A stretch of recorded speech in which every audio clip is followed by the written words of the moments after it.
Wait lang po, wait lang. Sige po, start po. Exati Baguio dito. Ito. Signal number 5 kami.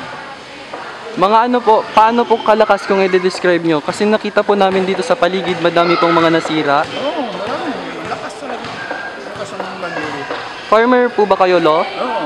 Sa agriculture, ano naman po, area, paano naman po yung mga nangyari sa palay nyo, Lo? Yung palay ko, tapos na nanaan yung bago na bagyo.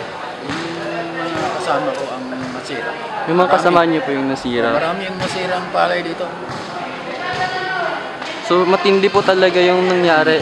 Ngayon may ginawa po bang action yung ano po, yung barangay officials? Ano po yung mga ginawa nila? Wala pa naman action lang dito mga farmer sa barangay. Pinasyalan na nila yung Pinasyalan nasira. po at tinitignan po nila yung mga nasira. Tinignan nila yung nasira. Oh, pero okay naman po, nakabawi na po ba kayo or grabe pa rin po yung Hindi team pa, Pinay Dinulot? Hindi pa naman may nakabawi kasi hindi pa naman kami nakatanim ngayon. Isa pa lang, wala naman. Ano pong pangalan nyo, Tay? Rodolfo Guri, Rodolfo Guri. Ilang taon na po? 62. 62. Ilang taon na po kayong farmer, Lo? Matagal na. Mga 30 years na po ba? Lokal na po kayo dito? Oo. Matagal na. Sige, thank you po, Lo.